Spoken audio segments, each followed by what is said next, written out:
La vision credo, c'est une vision exponentielle. C'est la chanson de Maman José. Amen.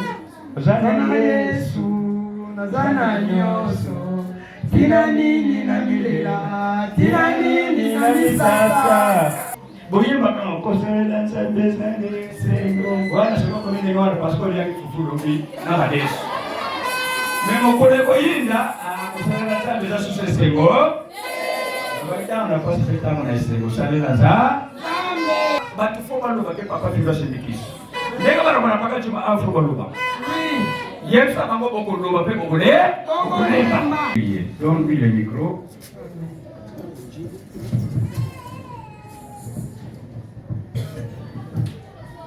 C'est 36 à 41. 35 à 41.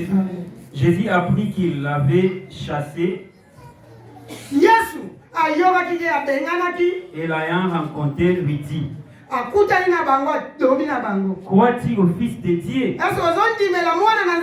Il répondit: et qui est-il, Seigneur, afin que je croie en lui? Dit Jésus: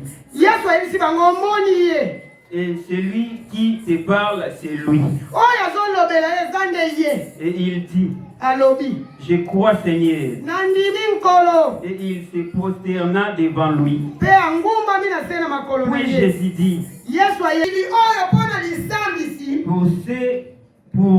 pour que ceux qui ne voient point voient,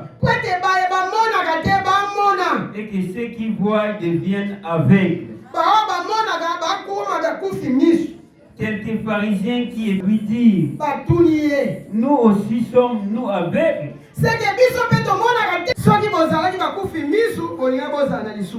Mais maintenant vous dites: nous l'avons.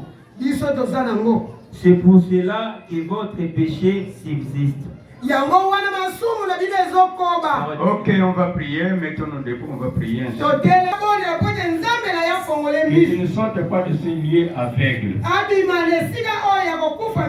Et tu ne sortes pas de ces lieux sans pour autant croire à Jésus. Dis seulement: je veux croire à Jésus pour ce afin que mes yeux s'ouvrent. Prions tous en notre Seigneur. Je parle. Père, mais ceux qui voyaient vraiment libres. Bénis ta parole. L'intelligence et notre sagesse, Seigneur, sont bénis. Ce matin, c'est notre Père. Est-ce que chacun de nous puisse recevoir cet évident, afin qu'il ne s'échappe pas de cette bénédiction qui nous avait été réservée ce matin par le nom précieux de Jésus-Christ, qui est notre Seigneur et notre Sauveur. Nous t'avons prié ainsi avec action de grâce et nous te disons: gloire et louange à toi, Seigneur Jésus-Christ. Gloire et louange à toi, Seigneur. Alléluia. Amen. Et nous pouvons nous mettre à nos saluer les autres. Dites: c'est une bonne journée.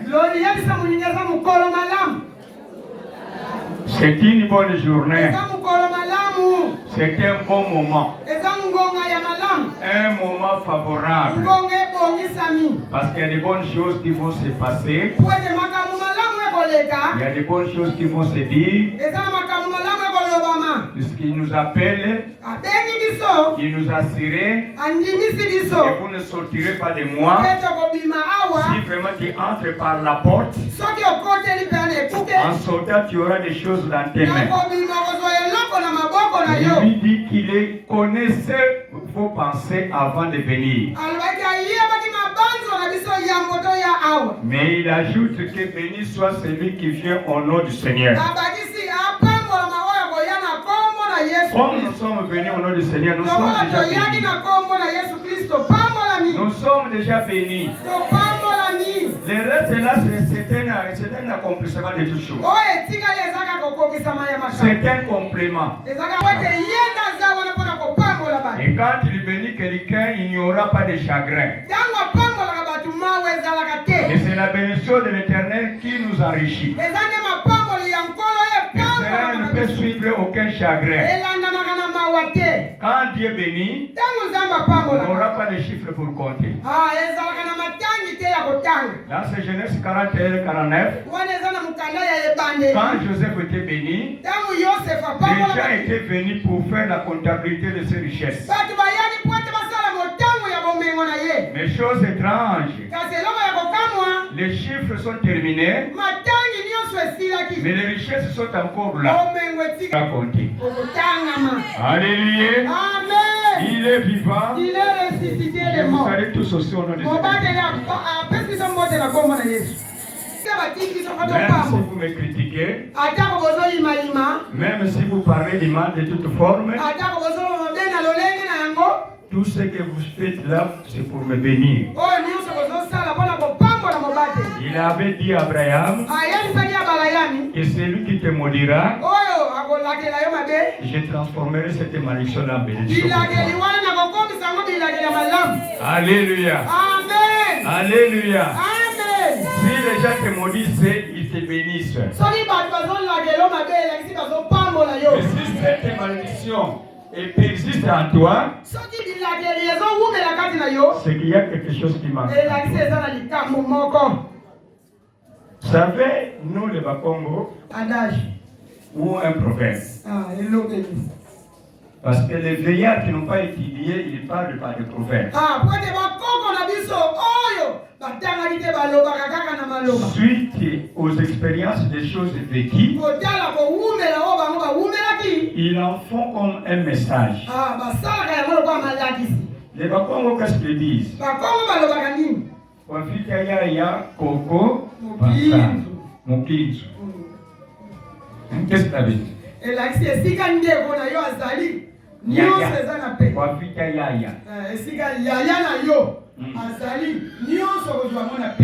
Prenons l'exemple. Moi, je suis en Europe. Mais je fais appel à mon petit. Quand il viendra, mon petit là aura à dépenser son argent.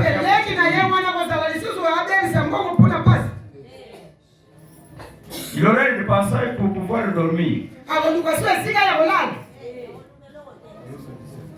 Il va se nourrir de ce que moi je possède. Il va dormir dans la maison où moi je dors. Parce que c'est ton grand frère. Mais quand je regarde la parole de Dieu, la parole de Dieu dit non. C'est la fou. Parce que dans la Bible, il y avait un homme qu'on avait rejeté, il était petit. Dans la famille, les frères, les grands, les milliers sont décidés, nous devons les vendre. Parce que ce petit-ci est en train de se conduire comme il est grand. Mais nous allons le tuer. Alléluia. Amen. Mais celui qu'ils avaient prévu de tuer avait quelque chose de Dieu. Dans la famille, il faut avoir quelque chose de Dieu. Mais si tu n'as pas quelque chose de Dieu, tu vas mourir.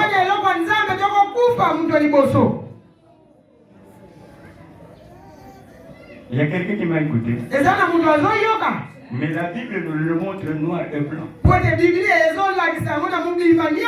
C'est là où je vous dis que Zala Manamu Namuninga. Aha. Zala Manamu Namuni. Namuninga. Yebisa Munima na Yosana. Yebisa ye Zala Manamu Namuninga. Oyebi lobi nangati. Pwete oyebi lobi nangati. Dites-lui Zala Manamu Nanga. Zala Manamu Nanga. Oyebi lobi nangati. Oyebi lobi nangati. Amen. Zala Malamu Namuninga. Amen. Kosala Muninga mabete. Oyo lingakate pe basala yo. Amen. C'est dans la Bible. Amen. Matthieu 7, verset 12. Qu'est-ce qu'il faut cacher? Matthieu chapitre 7, verset 12. Tout ce que vous voulez que les hommes fassent pour vous, faites-les de même pour eux. Car c'est la loi et les prophètes. La Bible est résumée dans ce que la Bible dit. Ce que tu fais, que tu fasses, fais aussi pour les autres. Si tu veux te respecter, il faut qu'on te respecte. Toi aussi tu veux te respecter. Toi aussi tu dois respecter les autres.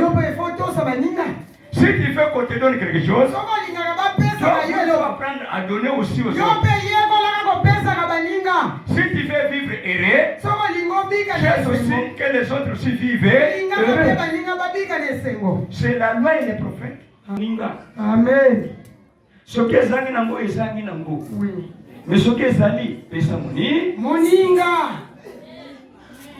Alléluia. Amen. Alléluia. Amen. Ce que ezangi ezangi nango. Kobotelanga mo comprenate. C'est ce que dit la Bible.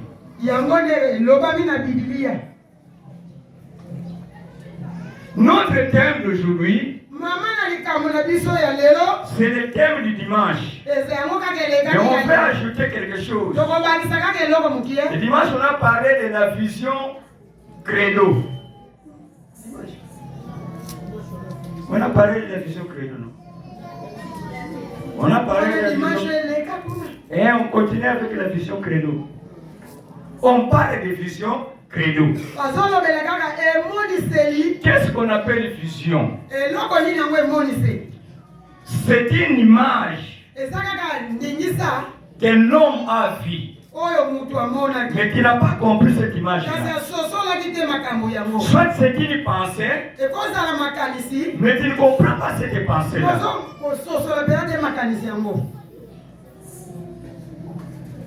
Et quand il ne comprend pas la pensée, il faut prier. Quand il ne comprend pas la vision, il faut prier.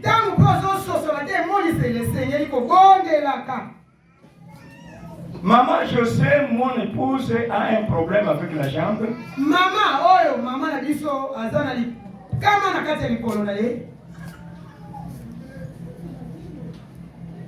Mais lui-même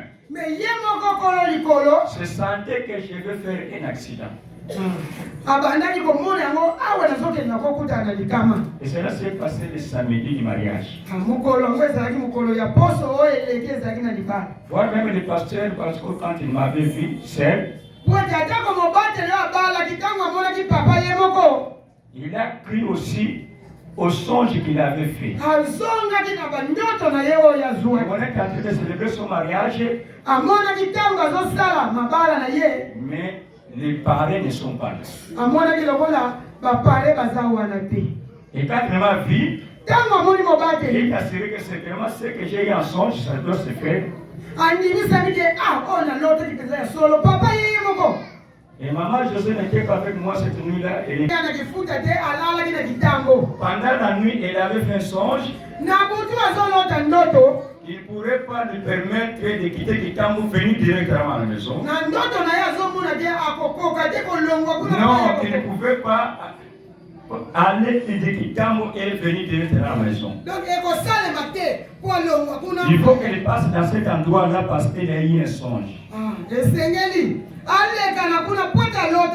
Et arrivé là-bas, il avait aussi constaté ce qu'il devait faire. Et après avoir prié pour la personne dont Dieu lui a montré le songe, et le matin, elle devait maintenant venir au mariage. Et là, elle fait un accident. Et mais pendant l'accident, c'est disait que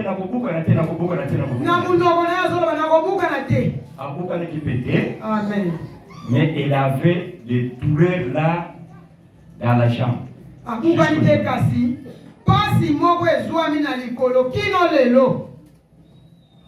Mais elle avait il a pensé que je vais faire un accident. Oh,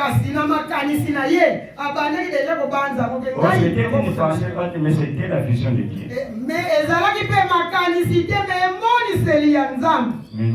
Malgré cela, tout s'est passé très bien au mariage. Et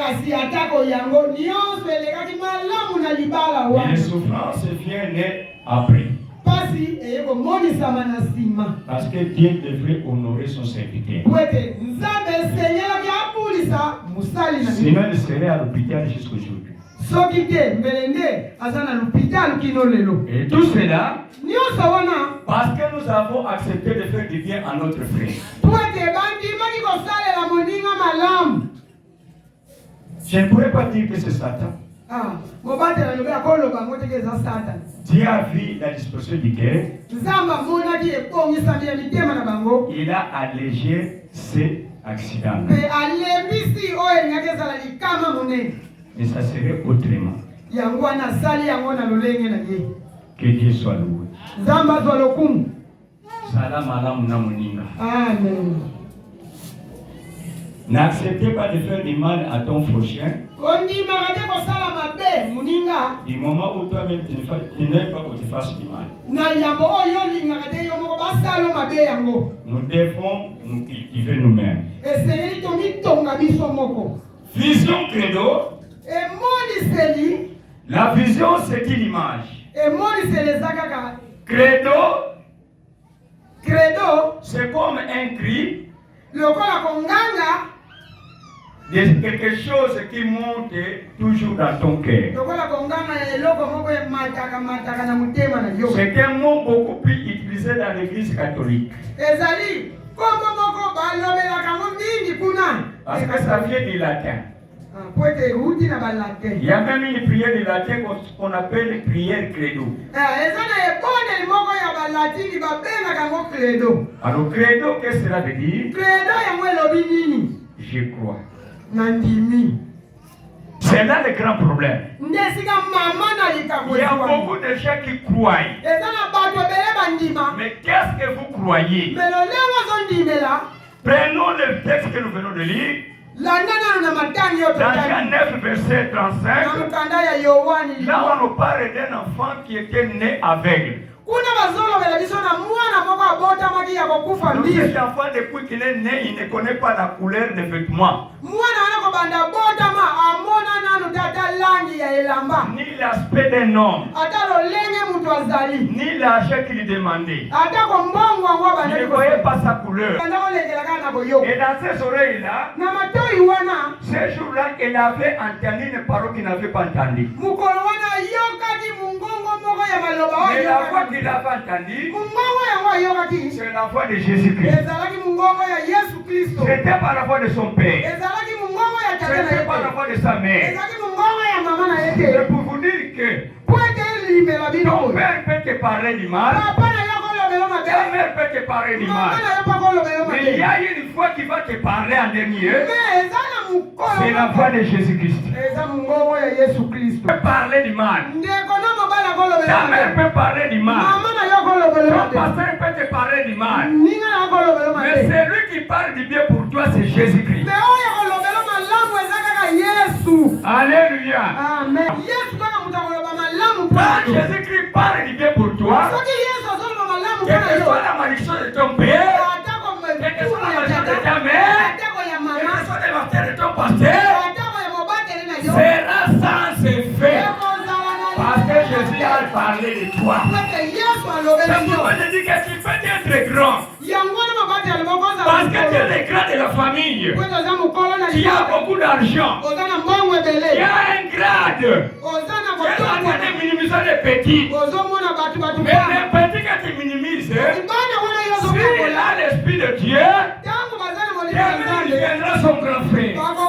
Vous n'avez pas compris. Vous n'avez pas compris.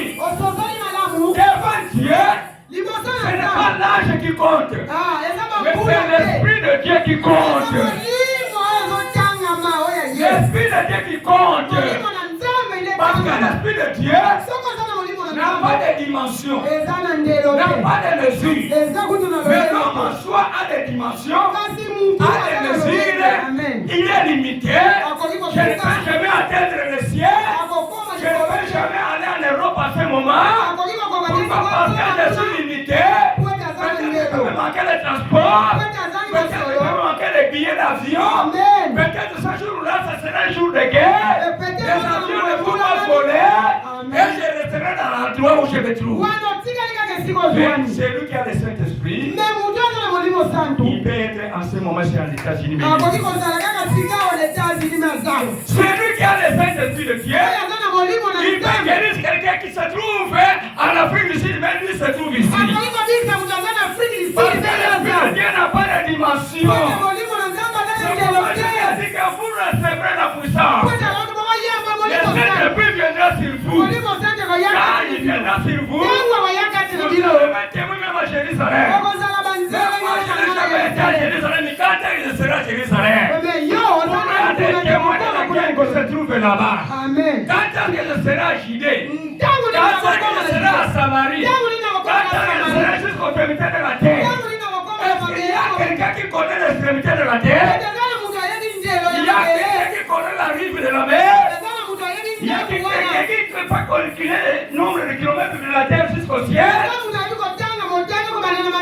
Mais nous sommes des universités. Nous avons des doctorats. Mais si vous êtes des véritables docteurs, si vous êtes des véritables ingénieurs, un véritable géographe, je te poserai seulement une question. Il y a de combien de kilomètres de la terre jusqu'au ciel? Quel est ce livre-là qui connaît le nombre de kilomètres de la terre jusqu'au ciel? 0. Quel est ce livre-là qui connaît le nombre de kilomètres de la terre ici au-dessus jusqu'en bas? Quel est ce physicien-là qui connaît le poids du vent? Où se trouve ce physicien-là? Mais au monde, il y a des gens qu'on disait que ce sont des grands hommes. Ils ont beaucoup étudié. Mais devant Jésus, il n'a pas encore étudié. Jésus, que je te prêche, il n'est pas comme un ministre de l'économie de notre pays. Il n'est pas comme un ministre de l'enseignement de notre pays. Il n'est pas comme un ministre de la santé de notre pays. Il n'est pas un ministre de la science comme ceux de notre pays. Amen. Lui est tout. C'est un Dieu de toutes les sciences. Le monde se trouve ensemble. Il a le monde entier dans sa main. Il a le monde entier dans sa main. Il a le monde entier dans sa main. Il a le monde entier dans sa main. Lui nous regarde comme ça. Il est au courant à toutes les situations à la tierce.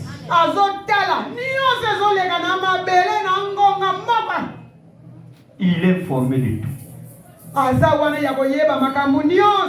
Jésus que je te prêche, ce n'est pas un Jésus en plastique. Un morceau de bois qu'on a fabriqué par les artistes. C'est celui qui est mort, ressuscité, monté au ciel, le 40e jour après sa résurrection. Et il est vivant jusqu'au jour. Si Jésus n'était pas mort, s'il n'était pas ressuscité, ce que je vous prêche, mettez-les dans les rangs des aventuriers. Mais comme il est mort et ressuscité, cette parole ne passera pas. Matthieu 24, 14. Matthieu 24, verset 14. Rapidement, qu'est-ce qu'on nous dit? Sera prêché dans le monde entier pour servir de témoignage à toute la nation. Alors viendra la fin.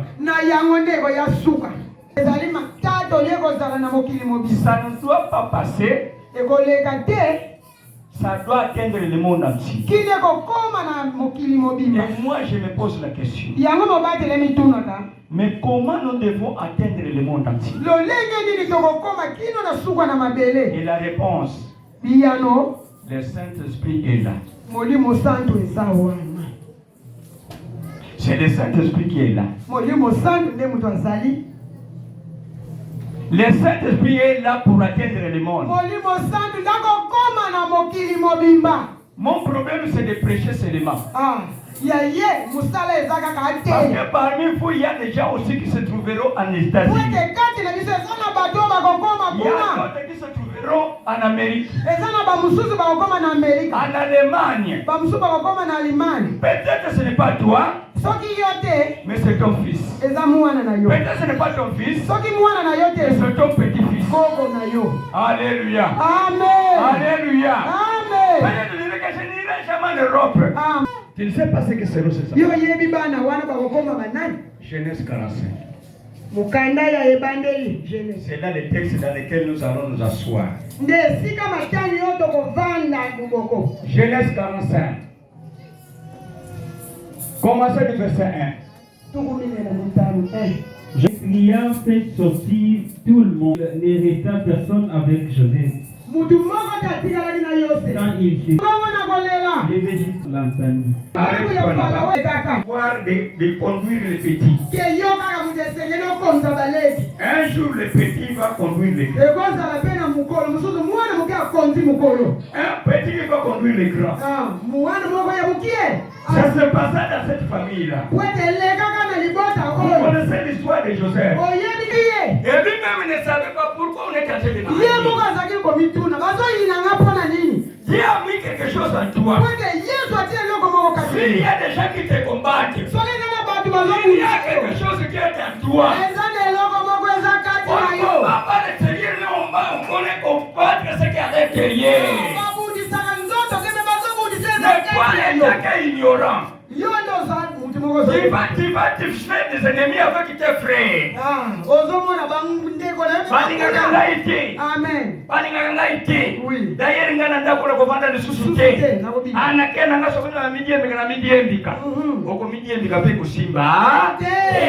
Pourquoi? Parce qu'il y a quelque chose qui est de Dieu en toi. Dieu est au contrôle de tout ce qui se passe. Et retenez que si dans la famille il y a quelque chose de Dieu,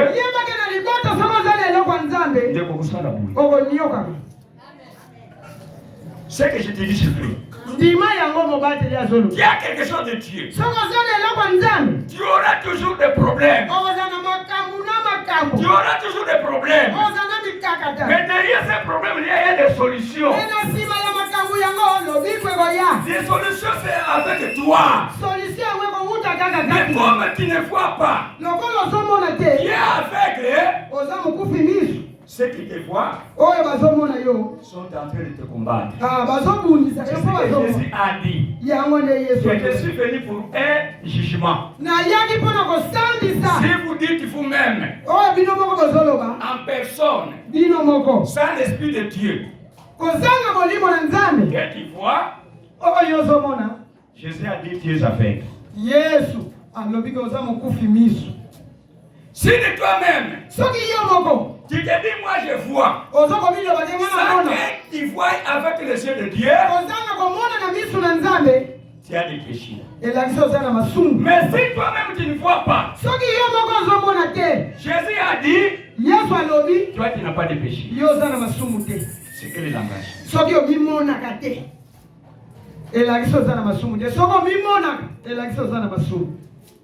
Est-ce qu'avoir des yeux, c'est avoir des péchés? Non. Apparemment, avec nos yeux, nous commettons beaucoup de péchés.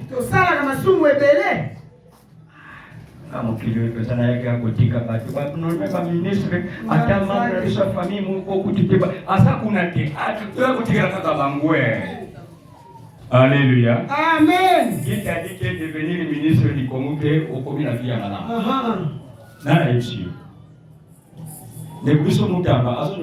oui, mais tu mets la vie à ma boque, tu as ah?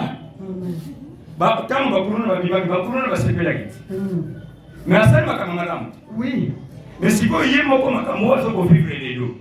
Zoko tonaka pourquoi na sali makambo wana ya malamu? Ya malamu. Non, c'est une parenthèse que j'ai ouverte. Ah, to fongoli kaka mwa buku mukie. Joseph Yosefi est devenu un grand homme. akomaki mutu munene. Lui qui a été négligé. Mutu wa babwaka. Lui qui a été rejeté. Mutu wa bateka. Lui qui devrait mourir. Mutu wa sengeli akufa. Dieu l'a relevé. Zamba tomboli. Il est devenu un grand homme. Akomi mutu munene. Il est devenu à la place même du père. Akomi penza À esika la place même de kutusaka. la mère. Esika o Et mama. ce jour-là, Mukolo yango. il a vu ses frères. Amoni bandeko na Et ye. il a jeté le vivre auprès de lui. Baye kosomba biloko koye Joseph paye les na a ye. regardés. Yosefu atali Il voit bango. les grands frères. Amoni yaya. C'est lui qui tenait vraiment qu'on puisse les tuer. Amoni oyo azalaki na motema mabe tofola ye. C'est lui qui tenait qu'on puisse les tuer. Atali ya misato banoko Il avait tofola aussi ye. le dernier de sa famille. Amoni boya suka ya libota na bango. Joseph. Yosefi. Quand il a regardé ces gens-là, Ntango atali bango. Abandi kolela.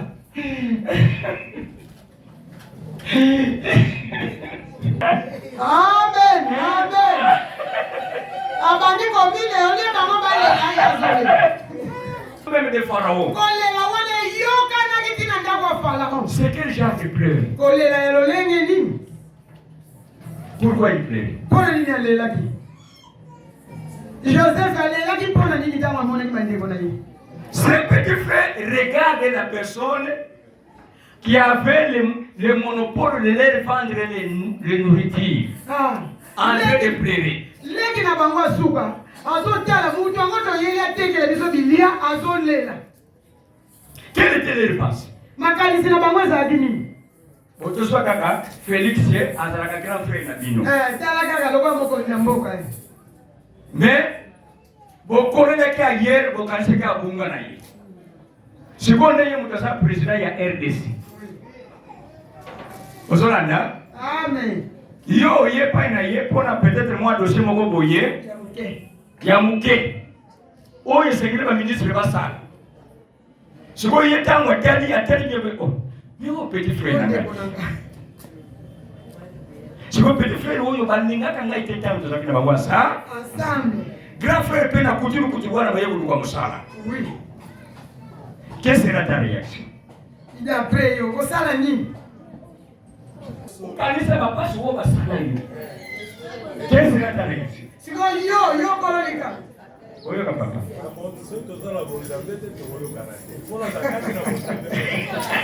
Ah, la réaction est normale. Na normal okanga bango kotia bango na boloko. Mais papa lobi soki tozala bunzambe Te. yaona lobi ke batungisa yo me zala na bunza Na bunzambe. parce que makambo nyonso balokomela yo obalokumisa kaka sa. Amen. Alléluia. Amen. Patron bangaje bino musala akufi na kuseka. Na batu bakoyo ya kokanga bino. Oui. Patron bangaje bino musala azolela. Azolela makasi. Siko bakade ko bakolo bani. Biloko beti yeloko. Est-ce que tu m'as pris ma place quoi? Patron azolela. Baka Joseph azalika kana bandeko na ye. Azotela kaka ndeko alela. Ndeko tembe mokonzi. Joseph ne s'attendait pas Yosef andimaki te que mabe koki kobongwa na malamu. Ozola nanga abanaki kondima te ke mabe koki kobongwa na malamu. Kaka batu kaka o basala yo mabe baye koluka solution epai na yo. Amen. Il ne croyait pas cela. Andimaki yango. Yango nazoloba zala malamu na moni. Na muninga. Kono bateke yango bino penza famille babola boyenga moyen na vanda awa. Exacte. Tu es en train de frayer les voies des grandes bénédictions. Soko mabongo. La banzela minene ya mapa. Ya mapamboli. C'est là où j'ai tiré mon message. Lesika likambo euti Que la vision credo. Que emoniseli oyo ya mutema. C'est une vision que Dieu confie à ceux qui croient en son Fils. Ici, c'est que Dieu demande seulement de croire à Jésus comme Seigneur. Soko zawa, oyo nzamba zosenga bisoka tondimela Yesu. Le reste des Lokola choses, moko c'est tipe Dieu mobili. lui-même qui s'en occupera. Oye tikali nzambe ye moko. En croyant Jésus, tu as déjà la capitale de tout. Kondima Yesu ozana nyonso.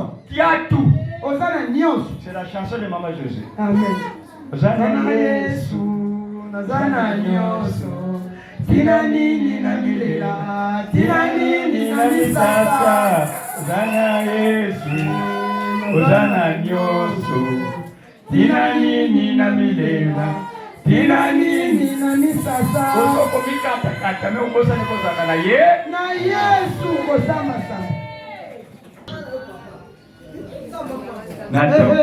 Na tongo yindelenga na Mama Jésus. Angali sana.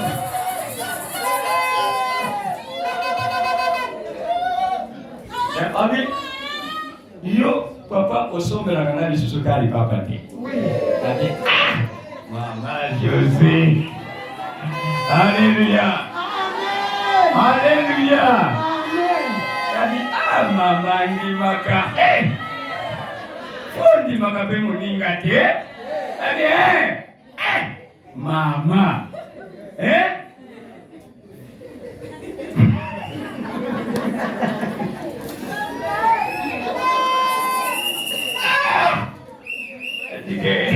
Non, ça va ça compliqué.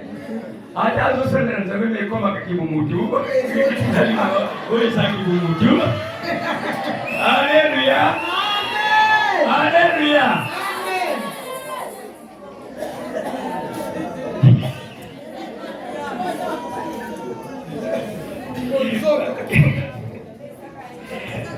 D'abord, vous avez commenté. Omoni, musuni osomona eloko malamu zakati.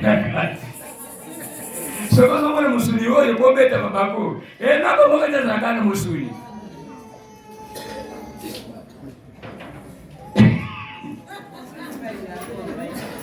Siwa na moni ya tongo azoko na azoko ni prier.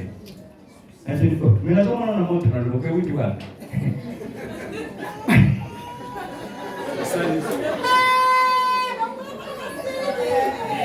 Sabe na diso sama sama na. Kala, to sara kaka malamu bande bona, to sara kaka malamu. To sara kaka Malamu. sara malamu na muninga. O moto oyo ndeko moko sana poto mutatinde linga. Sikoyo atindele yo na ndege nini? Pole mimi. Ndiatinda nga mubali na pesa hii. Sora wabegona. Beaucoup de voir amona na mateya auto teyaka chaque dimanche yana na ngona na poto ndeye mutatinya. Sikuwa tinya una nzira nani? Pona ganeka papa José aida nsenye. Est-ce que la vie papa José sana kwenye kwa poto? Ngato gane ile pa gane kwa sana poto. Boza na poto asimami atinde mama José mo. Monte. Sikuwa nani mtasema kama wale. Sasa ngabeze Yesu. Yesu na place na yo. Yo moko yeba kozana Yesu sana nyo. Na nyonso. Nyonso sana mukileza na ya bisu. Moni nzambe apesa mukungu pana bapakano baza biloko ya kupesa bibi. Amen. C'est ça la mathématique de Dieu. Amen. Calcul ya nzambe. Donc tout ça awa, tout ça la richesse moko infinie. Oui. Yamana salela nzambe. Boyemba kama kosalela nzambe zane sengo. Wana sema kwa nini ngora passport ya kifufulo bi na badesu. Memo kole boyinda kosalela nzambe za suse sengo. Baita na passport tamu na sengo salela za. Amen. Kana ndege yuko. Sio kana muninga na kana ndega ko. Kana muninga na ndega ko. Kasi chamo zo yemba ndego na Yesu sala mapepo Mungu. C'est la parole de Dieu. Bible le dit que osons confesser avant de ça. Égosalement. Richesse ya nzambe eza infini. Oui. Aza na tableau te, te mango eza na moko na eza te, eza message moko à caractère scientifique. Oui. Ba na benyango na lobina ko bakiselo ko moko la vision credo c'est une vision exponentielle. exponentielle. C'est une vision exponentielle. La vision credo, c'est une vision exponentielle. Le bas exponentielle. Exponentielle. Exponentielle. Exponentielle. Exponentielle. Exponentielle. Passez la maths physique. Ah, pasteur. Ah, vous comprenez le mot exponentiel? Vous pouvez expliquer le mot exponentiel. Nous tous avons la vision mon credo exponentielle. Il y a un tableau et sa vision exponentielle est exposant V. Et exposant V. Quel est exposant V? Bon, monoko, au commis est.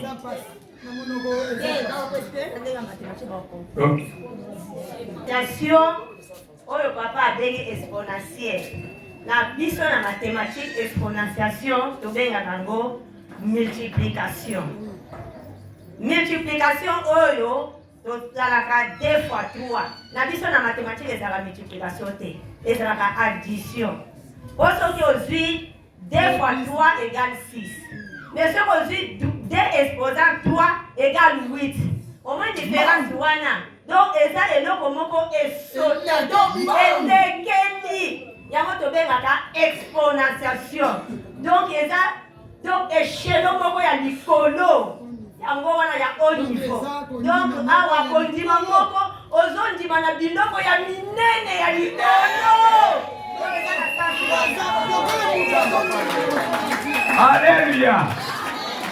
Nous avons une vision credo exponentielle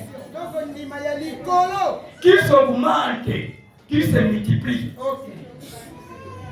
Ozolanda, yamwana bapesi moi papier moko wana. Dimanche temps ngoya wewe mokote. Soko za d'accord na vision. Kota lisusu misatu minene. Dimanche temps ngoya na batimi bale misatu. Bapesi yo papier wana. Le temps soko en décembre na balabala tokobima. Amen. Au place à kotia ba ça lisusu. Parce que pour la nini boko sa vision na vision wana. Amen. Expo ponasiel. Faut pas le baquet papa tu vas se méquer. Les gars on a pas tu m'as afro baloba. Oui. Hier ça m'a beaucoup de loba pe beaucoup de. Alléluia. Amen. Mais c'est comme ça parce que la zobane c'est les 23 heures après l'autre. Battez-vous dans la zobane. Et bon. Et bon. Les 23 après l'autre. Alléluia.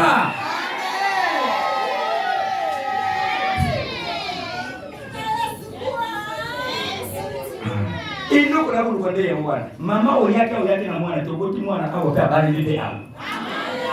Papa oyake na mwana to yimoto wape abali yao. Abongeni kaka awa. Parce que ça va venir tout. Oui, c'est la vérité. Usola nanga. Mama yake na bana pe abali yao. Problème ça va. Popo kokona malamu. Parce que boyeli papa na biso ninga kaboya ninga kabiso boyi. Boko sala ba bêtise te. Mais mon père doit vous dire que quelque part na yebita yo so mosi awa na koma kana badu chebe.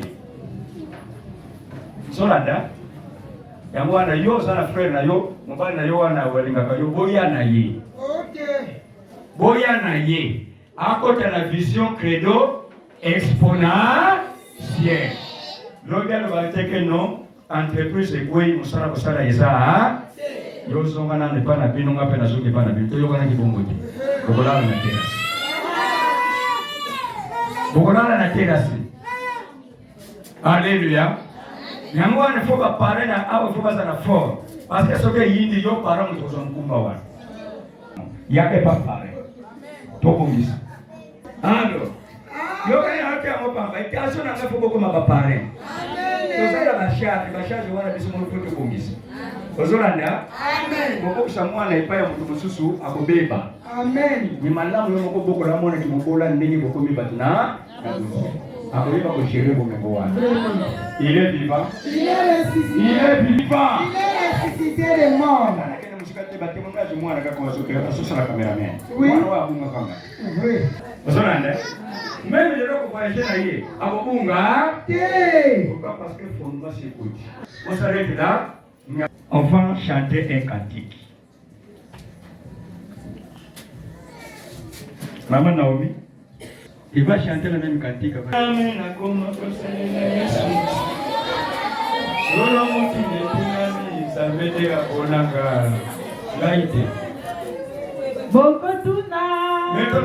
Nous allons prier.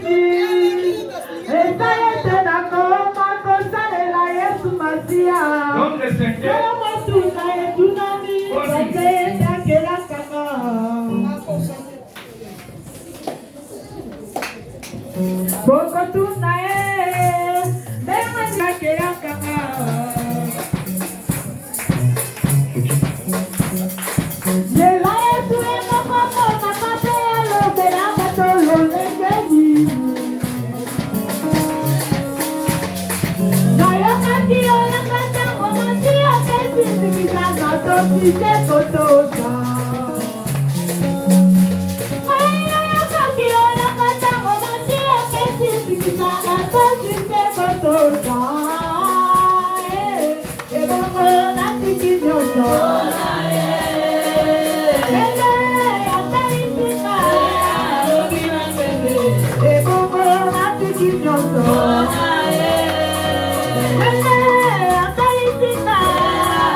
Yeah.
Parce que tu ne sais jamais, tant que tu mwana na ye, mutakomemela bio mulamu wana.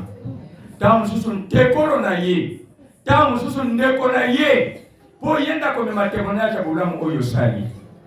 Et kongo na yo pe emema miloko na témoignage. Robe pa na nzambe, nzamba selema kama malamu. Oye delisaka ye, soki bateka ye, soki basi babebisa ye.